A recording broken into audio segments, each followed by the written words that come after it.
हरे कृष्णा। इस वीडियो में सुने मकर संक्रांति से नित्य 1 साल तक सुनी जाने वाली धर्मराज जी की 2 कहानियाँ। ये कहानी सुनने मात्र से यमपुरी की यातना नहीं सहनी पड़ती, इसलिए ये कथा संपूर्ण सुने। प्राचीन काल में पृथ्वी लोक पर बब्रुवाहन नामक एक राजा हुआ।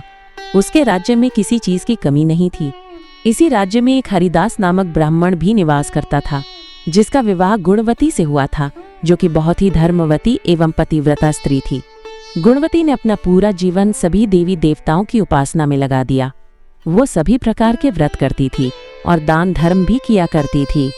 इसके अलावा अतिथि सेवा को वो अपना धर्म मानती थी। ऐसे ही भगवान की उपासना करते हुए वो वृद्ध हो गई। जब उसकी मृत्यु हुई तो धर्मराज के दूत उसे अपने साथ धर्मराजपुर ले गए। यमलोक में एक सुंदर सिंहासन पर यम धर्मराज विराजमान थे और उनके पास ही चित्रगुप्त भी बैठे थे। चित्रगुप्त जब धर्मराज को प्राणियों का लेखा जोखा सुना रहे थे, तभी यमदूत गुणवती को लेकर वहां पहुंचे। गुणवती यमराज को देखकर थोड़ी भयभीत हुई और मुंह नीचे करके खड़ी हो गई। फिर चित्रगुप्त ने गुणवती का ब्यौरा निकाला और उसके बारे में धर्मराज को बताया। धर्मराज ने गुणवती का पूरा ब्यौरा देखा और वे प्रसन्न हुए, लेकिन फिर भी उनके मुख पर थोड़ी सी उदासी छाई हुई थी। ये देखकर गुणवती ने पूछा, हे प्रभु, मैंने तो अपने जीवन काल में सारे सत्कर्म ही किए, फिर भी आपके मुख पर उदासी छाई है, इसका क्या कारण है?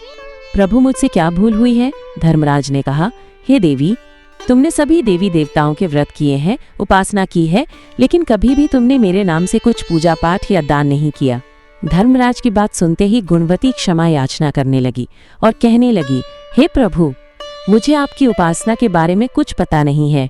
प्रभु, कृपा करके मुझे ऐसा उपाय बताइए जिससे सभी मनुष्य आपकी कृपा के पात्र बन सकें।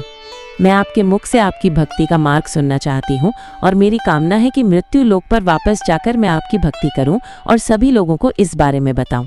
धर्मराज ने बताया, जिस दिन सूर्य देव उत्तरायण में प्रवेश करते हैं, यानी मकर संक्रांति के दिन मेरी पूजा शुरू करनी चाहिए और उस दिन से लेकर पूरे 1 साल तक मेरी पूजा करते हुए ये कथा सुननी चाहिए। साथ ही मेरी पूजा करने वाले व्यक्ति को धर्म के इन 10 नियमों का पालन अवश्य करना चाहिए। पहला, धीरज रखना यानी संतुष्ट रहना। दूसरा, अपने मन को वश में रखना और सभी को क्षमा करना। तीसरा, किसी प्रकार का दुष्कर्म नहीं करना। चौथा, मानसिक और शारीरिक शुद्धि का ध्यान रखना। 5वां, अपनी इंद्रियों को वश में रखना। 6ठा, बुरे विचारों को अपने मन में ना लाना। 7वां, पूजा पाठ और दान पुण्य करना। 8वां, व्रत करना और व्रत की कहानी सुनना।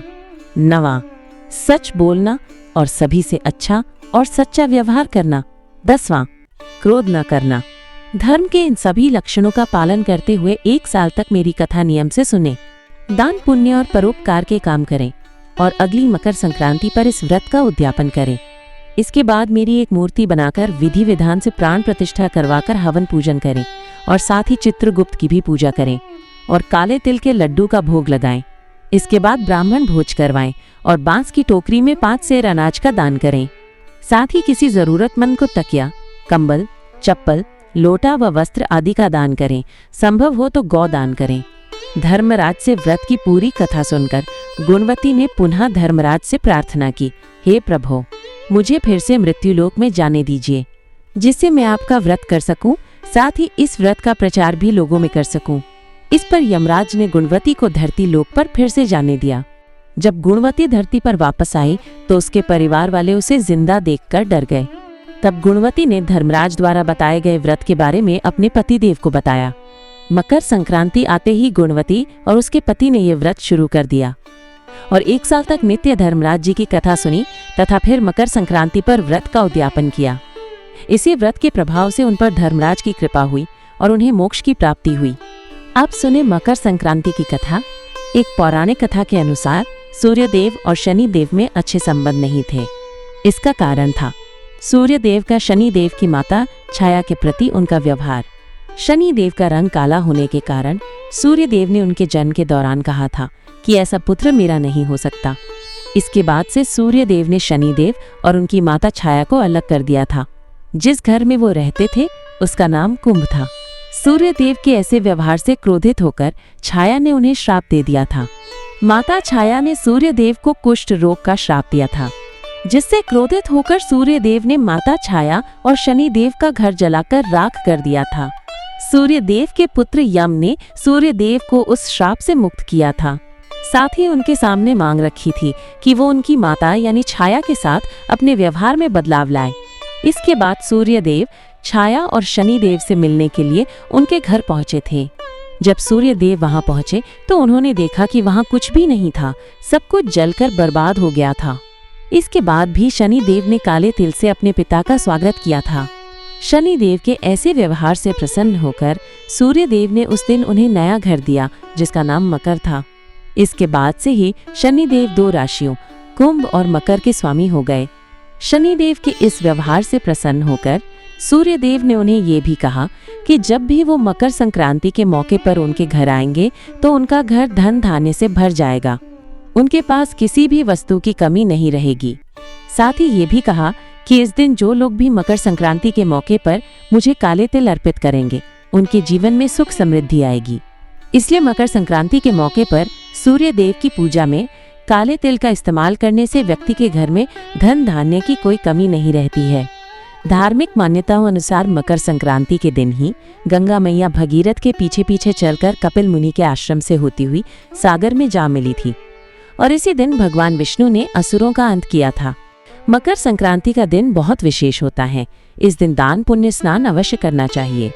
अब सुने धर्मराज जी की दूसरी कथा। प्राचीन समय की बात है। एक नगर में 2 सेठानियां रहती थीं।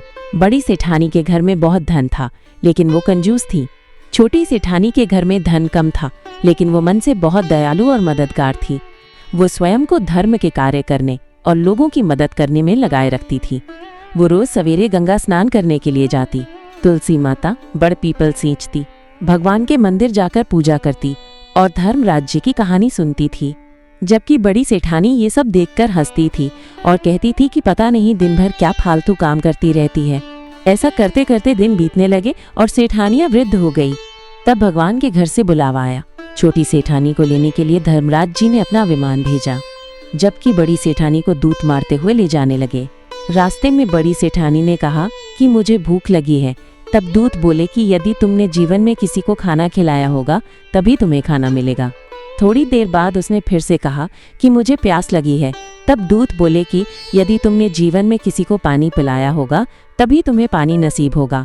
रास्ते में उसको कांटे चुभने लगे और तेज गर्मी पड़ने लगी, लेकिन दूत उसे घसीटते हुए ले गए। अब बड़ी सेठानी बहुत पछताने लगी कि मेरे पास सब कुछ होते हुए भी दान धर्म नहीं किया। इतनी देर में धर्मराज जी का दरबार आ गया। वहां जाकर उसने देखा कि छोटी सेठानी भगवान के पास सिंहासन पर बैठी थी और उधर बड़ी सेठानी को तपते हुए कुंड में डाल दिया गया। तब बड़ी सेठानी बोली कि मुझे 1.25 पहर का समय दीजिए, मैं वापस आकर दंड भोग लूंगी। धर्मराज बोले ठीक है, और बड़ी सेठानी के शरीर में वापस प्राण डाल दिए गए।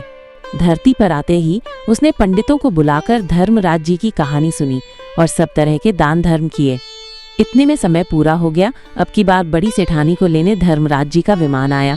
1.25 पहर के दान धर्म और धर्मराज जी की कहानी सुनने से बड़ी सेठानी को स्वर्ग की प्राप्ति हुई।